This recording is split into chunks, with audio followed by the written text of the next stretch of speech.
Oh man, it's time to go into a new dungeon today, but first there's something we gotta go pick up real quick. Oh man. Yeah, it's not something important. The last video was like 30 minutes long, and this one's not even 20 minutes long, so I had to quickly squeeze this in here. May as well fit someone else in while we got the time. Yep, there's a goddess cube right over here. Oh man. This is a pretty sneaky one, I'm not gonna lie. Where are we gonna get all these goddess cubes, Jordan? It's sometime, don't worry about it. Oh man. Starting to get a little worried. Oh no. This is going to be a video that's just a goddess cube palooza. Goddess cube roundup. Yeah. Link's going to get out a lasso, fly around in the Loftwing. It's going to be great. Gonna get 20 patch upgrades in one video. It's gonna be crazy. Oh. He's going to have so many pockets. Oh!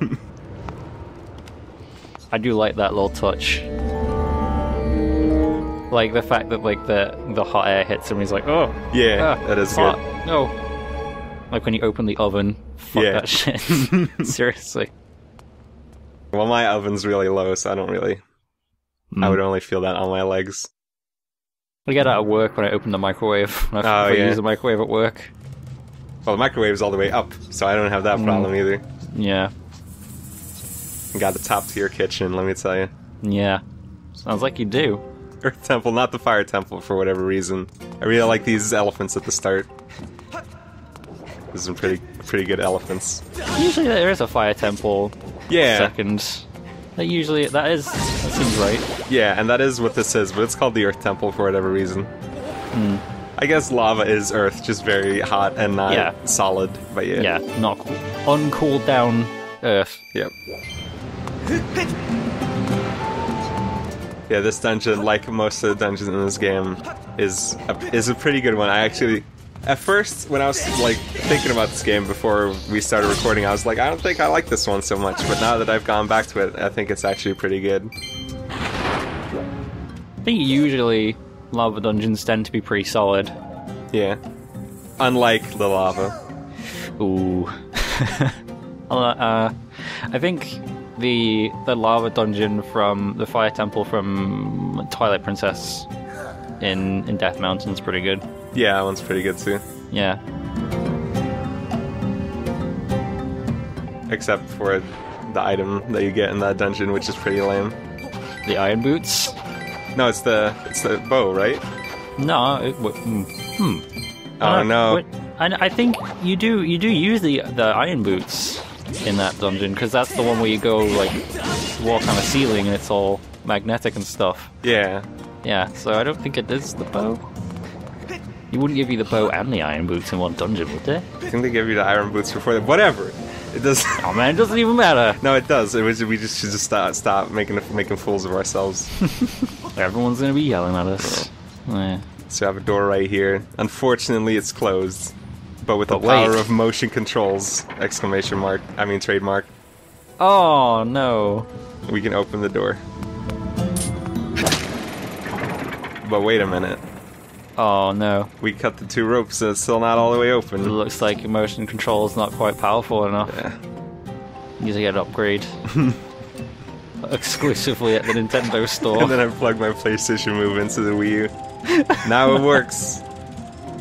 Hallelujah. Finally, PlayStation Move is used for something.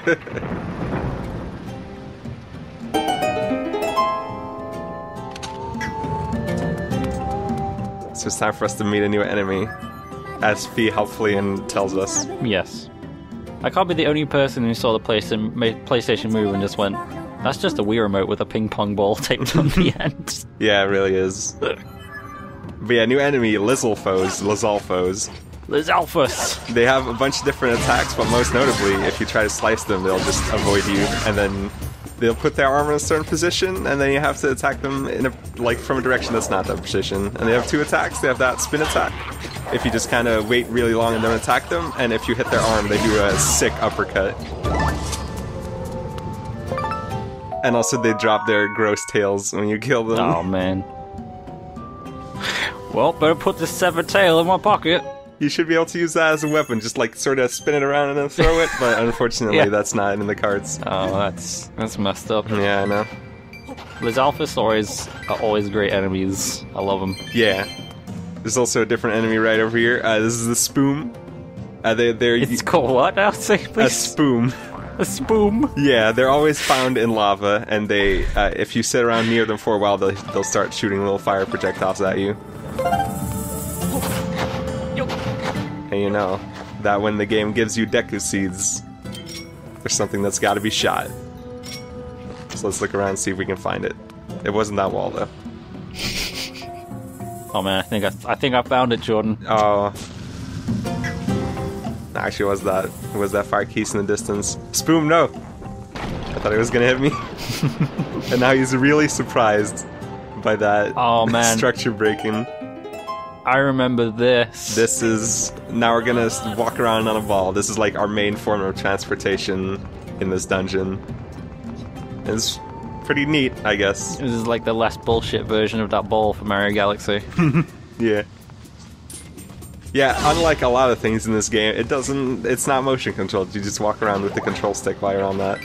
Yeah, they learned from their mistakes on that one. Yep. You say that, but wasn't the ball also in Galaxy 2? I was just gonna say, Yeah. except for when they put it in Galaxy 2. For some reason. I didn't think it was that bad. It's not that bad, but it's just like, compared to everything else, that's absolutely the worst thing in the game. Yeah. Well, I'd say some of the purple coin missions are... Purple coin missions in Galaxy 1 Yeah. are really bad. Remember the one in like the space boneyard level? Where you had to go through like a pinball stage in 50 seconds? That was... Yeah, I remember that one. I remember not completing it, I can tell you that. I beat Galaxy 1 a lot. Oh, anyway.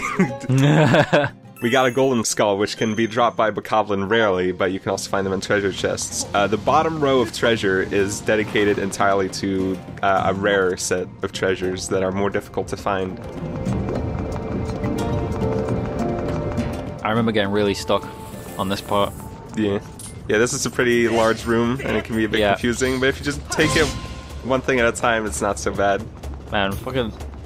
I am absolutely convinced now that Link Hold was on, in check the out this circus. 360 no-scope. Oh, Boom. bam. And I guess you could say that this guy croaked. You could say that. You absolutely could. Yep. What were you gonna say? I'm absolutely convinced now that Link was in fact in the circus Yeah. before he was a knight. All the evidence points that way. Walking backwards on a tightrope, balancing on a ball and fighting an enemy at the same time. Come on now. It's quite impressive. So yeah, the blue feather, rather, another rare treasure. That one's actually quite easy to find, like normally, but there is something special you have to do for it that we'll go back to at a later point.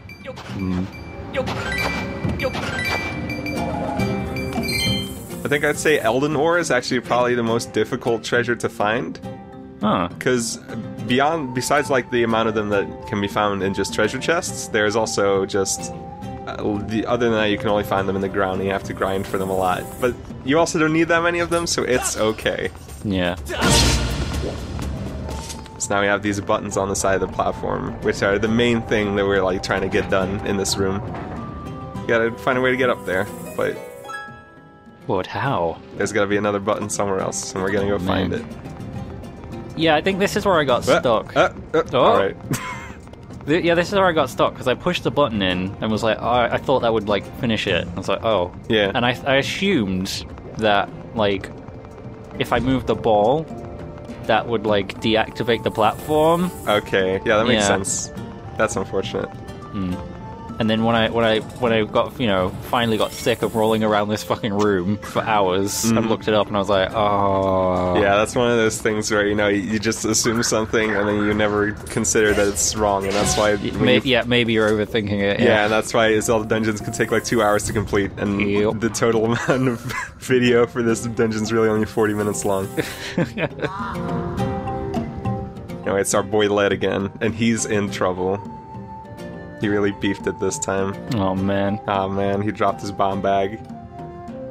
Everyday problems when you really beef it. Yeah. Where were you when the Lead beefed it? Recording this video, that's where. Yeah. Oh man, a bag for carrying bombs, no way! Yeah, but it's his though. Oh. We gotta... But you know what? Being that Link is such a good fella, he's gonna go get it back for him. One element of bombs that I haven't really been able to show off yet is that certain enemies cower away in fear from bombs, and then they sort of look at them, and then they attack you when they're finally gone. Well, that was scary. Anyway. Yeah. Yes, bomb bowling. Bomb bowling. It's really good, y'all. It is. Well, what was that explosion? It's a bit late. Bit of a delayed reaction. No, I mean that guy came out of the ground. Yeah, that's what I'm saying. Okay. It was really late to it. Like, oh, what was that? So you can go into that room right away, but if you go up here, there's like a thing you can find, most notably a fairy. And one thing you can do with fairies that I haven't shown off yet is if you have an empty bottle. If you have an empty bottle, I'm gonna get it. Nope. If you have an empty bottle, you can catch a fairy in it, and then you can just use the bottle to restore 6 hearts. But if you die, it'll automatically restore 6 hearts for you. And that was unfortunate. Yeah. I hate when that happens. I collected it, damn it. Yeah. Oh well.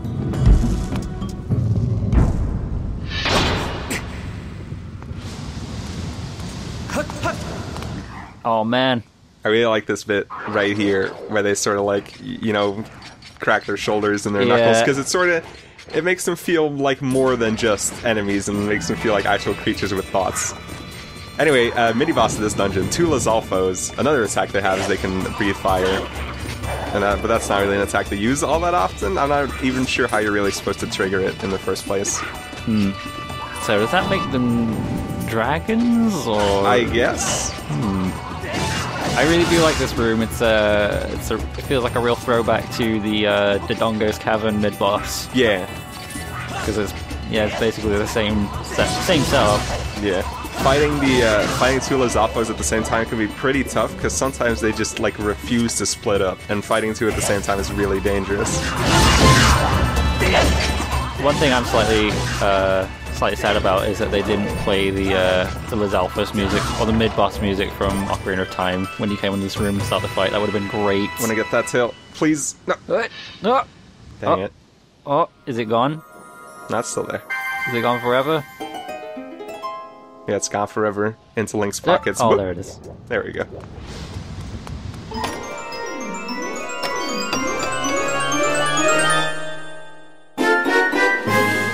Can't believe it's a bomb bag. Oh my god. A bag for storing bombs in it. Who would have thought that would be a thing in this game? See, as the text tells you right there, you have to go see if lead will lend it to you. So that's one sort of new element in Skyward Sword, is that there's certain items that you don't get to keep forever, but instead you only get to keep them for the length of the dungeon. And I think that's a pretty cute change. Yeah. Yeah.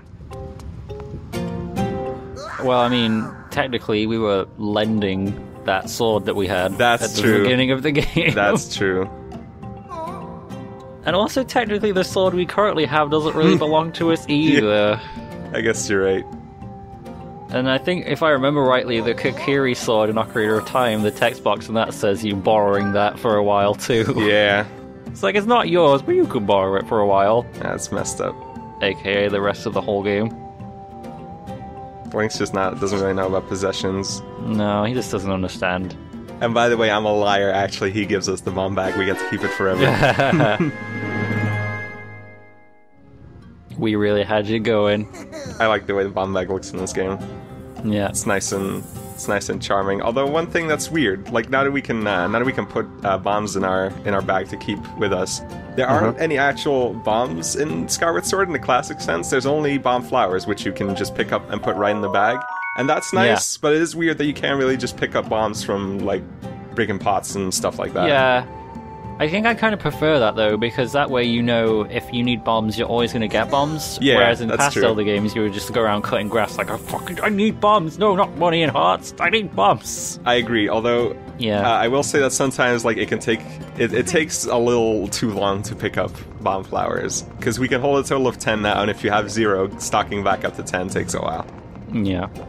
Yeah, now that we have bombs on demand, we can do a whole bunch of stuff that we couldn't do before. Oh no. We came to the wrong neighborhood. Bombs on Demand, that's the name of my Zelda cover band. Should have been called Bombs on Descent. Oh man. At the end here, there's Lizalfos, who's a real piece of shit, because sometimes he'll spin at you right at the start, and the only thing he can do is do a back jump and land in the lava. Oh my god, yeah. No. But he didn't do it this time, which is good. Now he's the one in the lava. See you later, loser.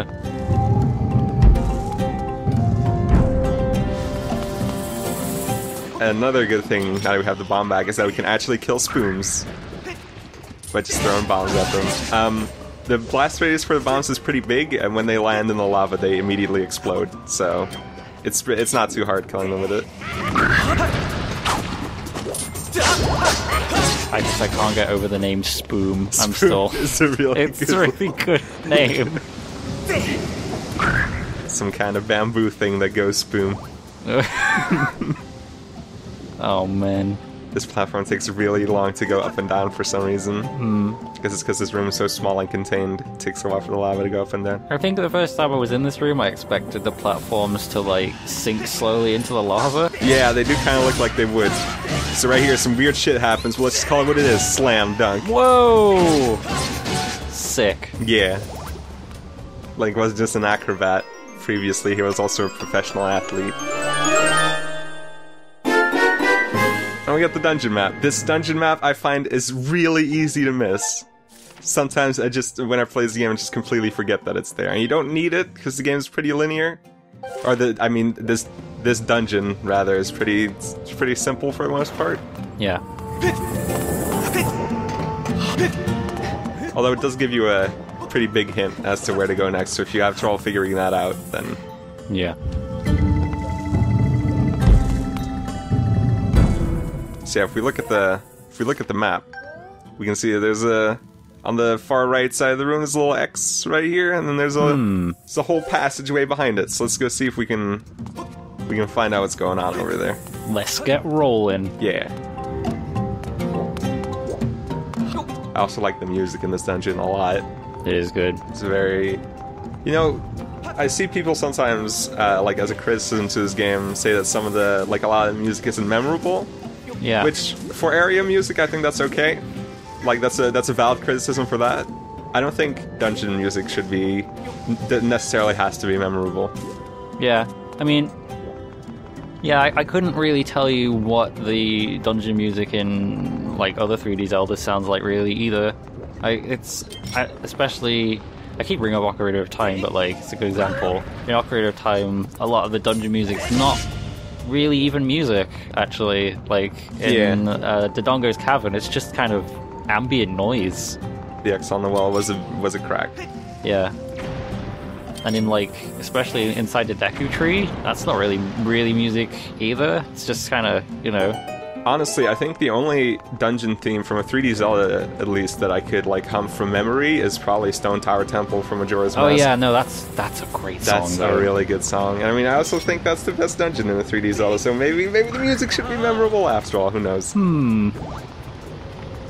Well, the dungeon's good, for other reasons apart from the music. It's really good. That just adds to it. Yeah, that Bokoblin, sometimes if you throw the bomb just right, he'll run off the platform while running away from it, but I just couldn't get him to do it for some reason. Oh well.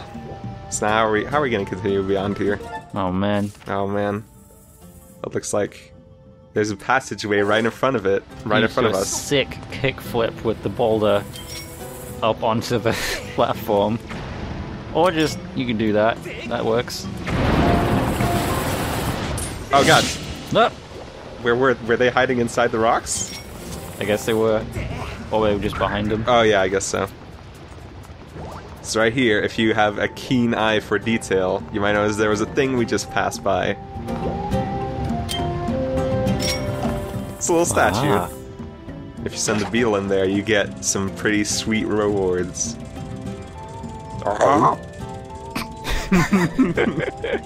I like how we both have the same idea. Silver rupee. And then after that, you gotta make sure to get confused and go in the wrong direction. Absolutely. Oh no. Oh, whoop.